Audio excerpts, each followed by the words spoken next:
اصطفى أما بعد فأعوذ بالله من الشيطان الرجيم بسم الله الرحمن الرحيم محمد رسول الله إن الله وملائكته يصلون على النبي يا أيها الذين آمنوا صلوا عليه وسلموا تسليما اللهم صل على سيدنا ومولانا محمد وعلى آل سيدنا ومولانا محمد وبارك وسلم وصل عليه الصلاة والسلام عليك يا سيدي يا رسول الله وعلى آلك وأصحابك يا سيدي يا حبيب الله۔ اللہ سبحانہ و تعالی ارشاد فرماتا ہے محمد الرسول اللہ، محمد اللہ کے رسول ہیں صلی اللہ علیہ وسلم۔ جب ہم نبی اکرم صلی اللہ علیہ وسلم کی بات کرتے ہیں تو ایمان تازہ ہو جاتا ہے، ایمان کے اندر ایک استحکام اور مضبوطی پیدا ہوتی ہے۔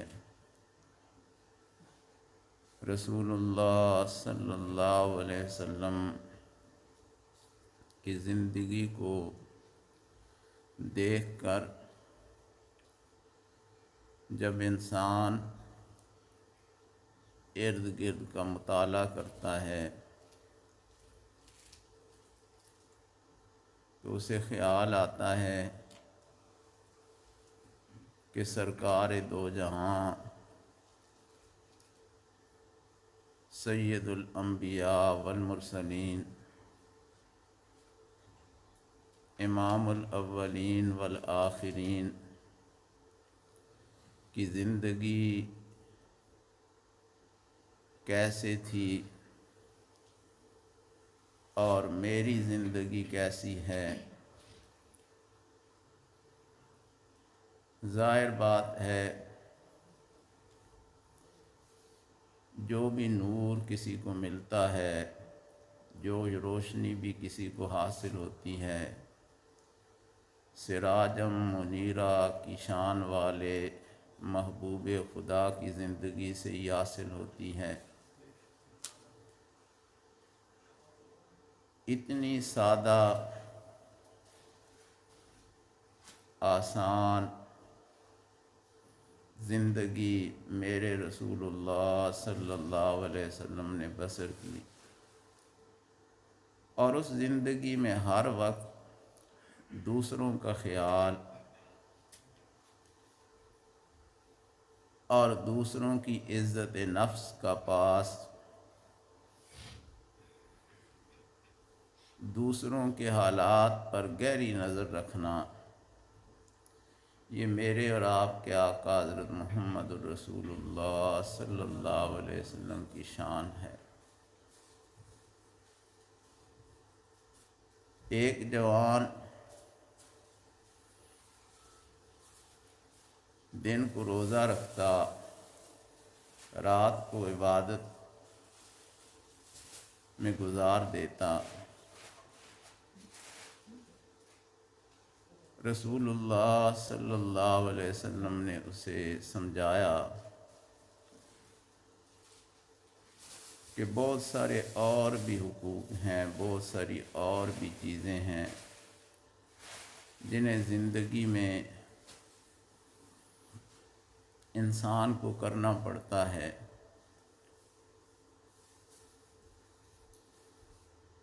آپ اس جوان سے پوچھتے ہیں کہ تیری زندگی کیسے بسر ہوتی ہے، تو وہ اپنے معمولات بیان کرتا ہے تو آپ نے فرمایا لِزَوْجِكَ عَلَيْكَ حَقًّا وَلِزَوْجِكَ عَلَيْكَ حَقًّا۔ مختلف روایات ہیں جن میں آپ نے مختلف چیزیں بیان فرمائی کہ تیرے اوپر تیرے مہمانوں کا بھی حق ہے، تیرے دوستوں کا بھی حق ہے، تیری بیوی کا بھی حق ہے، تیری آنکھوں کا بھی ایک حق ہے، تیرے نفس کا بھی ایک حق ہے۔ مختلف طریقوں سے آپ اسے سمجھاتے ہیں۔ ایک دن آپ اس کے گھر تشریف لے گئے۔ میں جو آج بات کرنا چاہتا ہوں وہ یہ کرنا چاہتا تھا۔ آپ اس کے گھر تشریف لے گئے، وہ جوان کہتا ہے کہ میرے پاس ایک کشن تھا، ایک چھوٹا سا گدیلا تھا، میں دوڑ کر وہ لایا اور میں نے رسول اللہ صلی اللہ علیہ وسلم کے لیے بچھا دیا۔ قربان جاؤں، وہ جو سدرۃ المنتہا کے مہمان ہیں، تو وہ جوان کہتا ہے کہ میرے رسول اللہ اس کشن پر نہ بیٹھے بلکہ آپ سادہ زمین پر تشریف فرما ہو گے۔ آپ نیچے بیٹھ گئے اور وہ گدیلا میرے اور ان کے درمیان تھا، اور میں یہ سوچ رہا تھا کہ میرے رسول اللہ صلی اللہ علیہ وسلم کو اتنا بھی پسند نہیں ہے کہ میں نیچے بیٹھا ہوا ہوں اور وہ جو ہیں اوپر گدے پر بیٹھے ہوئے ہوں، اور وہ میرے ساتھ بیٹھے ہوئے تھے اور مجھے سمجھا رہے تھے۔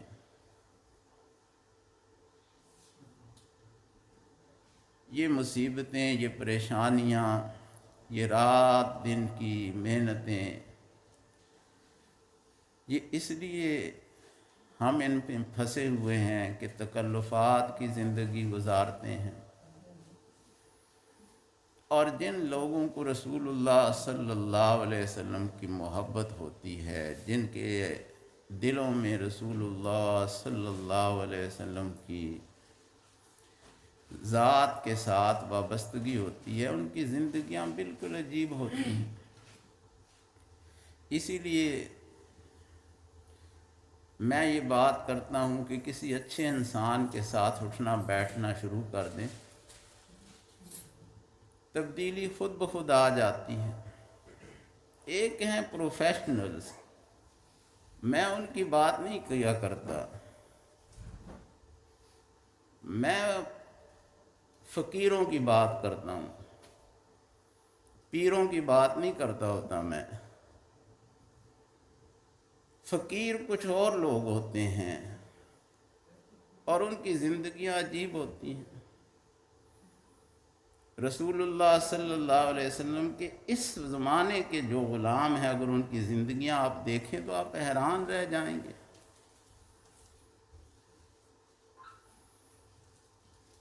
پاکستان کے ایک بزرگ، زندگیاں کیسے ہوتی ہیں۔ میاں شیر محمد شرک پوری، نام بھی اگر لے لوں تو اس میں کیا مذائق ہے۔ ان کی گلی میں ایک سکھ رہتا تھا اور مسلمان بھی ہوتے تھے، پاک و ہند میں لوگ اکٹھے رہتے تھے۔ ایک وقت ایسا ہوا کہ اس سکھ کی بیوی جو ہے اس پر ایک مسلمان کی غلط نظر، اور وہ اس موقع میں رہتا تھا کہ کسی طریقے سے مجھے وقت مل جائے تو میں اپنی غلط خواہش پوری کر لوں۔ زندگی دیکھیں ان لوگوں کی جو رسول اللہ صلی اللہ علیہ وسلم کے تابعدار ہوتے ہیں، جو رسول اللہ صلی اللہ علیہ وسلم کے ساتھ محبت کرنے والے ہوتے ہیں۔ ایک دن اس سکھ نے سامان باندھا اور جا رہا ہے، اور یہ مسلمان جو ہے اسے راستے میں ملا اور پوچھتا ہے سردار جی کہاں جا رہے ہیں؟ تو سردار جی نے کہا کہ مجھے کوئی کام پڑ گیا ہے، 3-4 دنوں کے لیے میں کسی دوسرے علاقے میں جا رہا ہوں۔ بغلیں بجانے لگا، اب تو خوب موقع مل گیا ہے، 3-4 راتیں تو مل گئی ہیں۔ اب یہ اس کے ساتھ ساتھ جا رہا ہے اور اسے پورے اس سے حالات معلوم کر رہے، اچھا کتنے دن رہیں گے، کیسا یہ سفر ہے، کوئی پریشانی کا تو نہیں ہے، اور اندر اندر سے وہ اپنی غلط خواہش پر خوش ہے کہ موقع مل گیا ہے۔ سردار جی چلے گئے، رات کو وہ ٹکٹکی ملی ہوئی تھی اور یہ اپنے گھر سے نکلا اور اس کے گھر کی طرف جا رہا تھا۔ جب وہاں پہنچا تو دیکھا کہ سردار جی کرپان لیے ہوئے اپنے گھر کے باہر کھڑا ہے۔ واپس بھاگ آیا، دوسرے دن پھر گیا اور پھر کیا دیکھتا ہے کہ سردار جی کوٹھے پر بیٹھا ہوا ہے اور وہاں سے دیکھ رہا۔ اب بھی واپس آ گیا اور اس کی بیوی نے بھی کہا وہ رات ساری تیرا انتظار کرتی رہی، آیا نہیں ہے، کدھر ہوتا ہے؟ تیسرے دن پھر گیا تو سردار جی نے للکار کر کہا ہوئے اتنی بات سننی، اور گناہ کا جو عادی ہوتے ہیں وہاں سے بھاگ گیا۔ اب چوتھے دن مجلس ذکر تھی، مجلس تھی، اور یہ آیا اور آ کر وہاں آج یہ خیال تھا کہ گاؤں والے بھی لنگر وغیرہ ماریں گے اور سارے جو ہیں بے ہوش پڑے ہوں گے اور آج جو ہے تو موقع ملے گا۔ تو لنگر وغیرہ جب کھایا اور جب کھا کر تو وہ بزرگوں کے ہاتھ چومنے کے لیے آگے ہوا تو انہوں نے ہاتھ پکڑ لیا، انہوں نے کہا وہ بزرگا بس کر، کتنے ہی راتاں اور سکھ بنا سے، بعض آ جا کتنی راتیں مجھے سیکھ کا روپ دھارنا پڑے گا کہ وہ میرا گوانڈی ہے اور میں اس کے گھر کی حفاظت رات کو کرتا ہوں، رات کو میں اس کے گھر کا پہرا دے رہا ہوتا ہوں کہ وہ نہیں ہے اور کوئی اس کی عزت پر ہاتھ نہ ڈالے۔ یہ میرے رسول اللہ کے غلام ہیں، زمانے کا شیخ ہے، لیکن راتوں کو روپ بدل کر اپنے ایک پڑوسی کی عزت کی حفاظت کر رہا ہے۔ اور پھر 3 حدیثوں پر عمل کرتا ہے یہ شخص۔ پہلی حدیث یہ ہے کہ ماہ اما یشین، رسول اللہ نے فرمایا ایسی جگہوں سے بچو جہاں سے تمہیں داغ لگ سکتا ہو، اس لیے اپنے روپ میں پہرا نہیں دیتے کہ کوئی یہ نہ سمجھے کہ یہ رات کو دوسرے کے گھر کے سامنے کیوں کھڑا ہے، اس لیے اپنا روپ تبدیل کر لیتے ہیں اور اس سیخ کا روپ اپنا لیتے ہیں۔ دوسری حدیث یہ ہے کہ وہ کیسا مومن ہوگا کہ اس کا پڑوسی جو ہے تکلیفوں سے محفوظ نہ ہو۔ تیسری حدیث یہ ہے کہ من ستر المسلم سترہ اللہ، کہ جو کسی مسلمان کا پردہ رکھتا ہے خدا اس کا پردہ رکھتا ہے۔ اپنے روپ میں سامنے اس لیے نہیں آتے تھے کہ اس مسلمان کی بے پردگی نہ ہو جائے کہ یہ گناہ کی طرف جا رہا ہے، اپنے آپ کو چھپایا ہوا تھا، لیکن جب وہ باز نہ آیا تو پھر اس کا ہاتھ پکڑ کر اسے بتایا کہ اتقوا فراست المؤمن فإنہ ینظر بنور اللہ، رسول اللہ نے فرمایا مومن کی فراست سے ڈرا کرو، وہ اللہ کے نور سے دیکھا کرتا ہے، وہ اللہ کے نور سے دیکھا کرتا ہے، وہ ان آنکھوں سے نہیں دیکھتا۔ یہ میرے رسول اللہ کے غلام ہیں جنہیں اپنے آقا کی ایک ایک بات پر اس طرح یقین ہوتا ہے، اور وہ اس یقین پر جو ہیں اس طرح عمل کرتے ہیں کہ انسان حیران ہوتا ہے۔ اب یہ بھی پرواہ نہیں ہے کہ لوگ ہاتھ چومتے ہیں، لوگ بیعت ہونے کے لیے آتے ہیں، لیکن وہ اپنا فرض یہ سمجھتے ہیں کہ اگر میری گلی میں کوئی رہ رہا ہے تو اس کی عزت کی حفاظت کرنا میرا فرض ہے۔ کون ہے جسے ان باتوں کا خیال آتا ہے؟ کسے یہ باتیں سمجھ آتی ہیں، یا کس کے دل میں یہ خیال آتا ہے کہ میرے اوپر بھی کسی کا حق ہے؟ ساری رات کھڑا ہو کر رسول اللہ کا ایک غلام جو ہے وہ پہرا دیتا ہے، اور وہ بھی کافر کی عزت کی حفاظت کرنے کے لیے۔ اور ڈاکو کون بنا ہوا ہے؟ وہ جو لا الہ الا اللہ محمد الرسول اللہ پڑھتا ہے، غلط ارادے اس کے۔ تو یہ رسول اللہ کے غلام ہوتے ہیں۔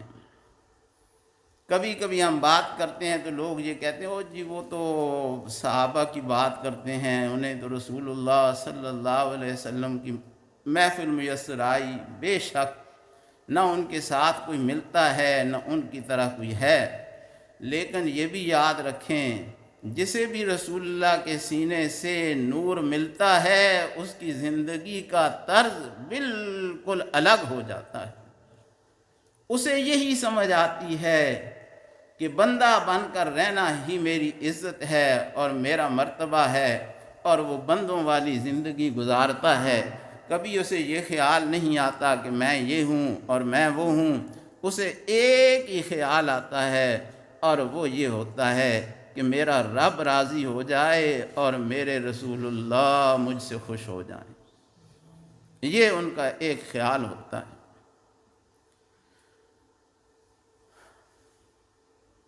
سید کفایت علی 1857 کی جو حالات ہیں اگر آپ اب پڑھیں گے، سید کفایت علی، ٹائم ہی نہیں ہے، یہ اللہ کا ایک بندہ ہے کہ جب برطانیہ کے لوگوں نے وہاں پر حکومت کی تھی تو اس انسان کو اتنا ستایا کہ گرم استری ان کے جسم پر پھیری گئی، اور مار مار کر لو لعان کر دیا، اور اس وقت وہ بڑھاپے کی عمر میں تھے۔ اور پھر بھی جب دیکھا کہ یہ شخص جو ہے یہ اپنی بات سے ہٹتا نہیں ہے، تو انہوں نے مرچیں اور نمک ان زخموں پر ڈال دی اور کہا کہ کل اسے ویسے بھی پھانسی ہونی ہے، یہ اس سے پہلے ہی مر جائے گا، اس سے پہلے ہی مر جائے گا۔ جب رات ہوئی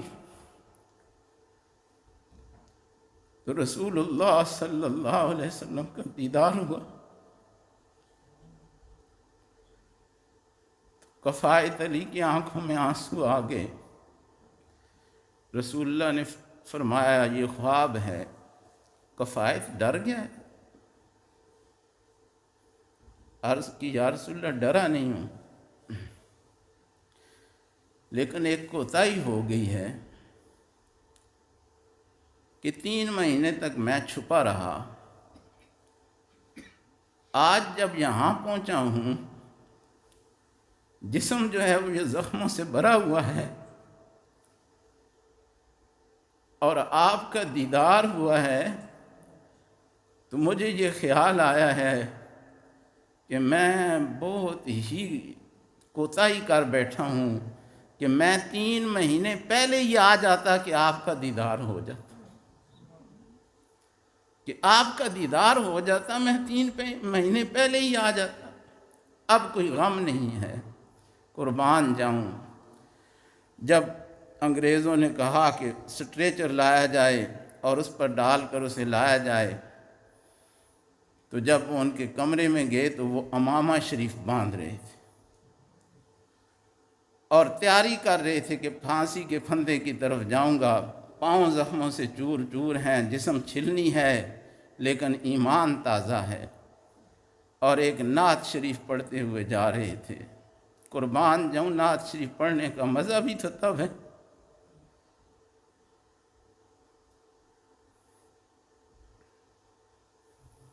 تو نعت شریف پڑھتے ہوئے جا رہے تھے، جس کا چونکہ مجھے تو اشعار یاد نہیں رہتے، جس کا نہ کوئی گل باقی رہے گا نہ چمن رہ جائے گا،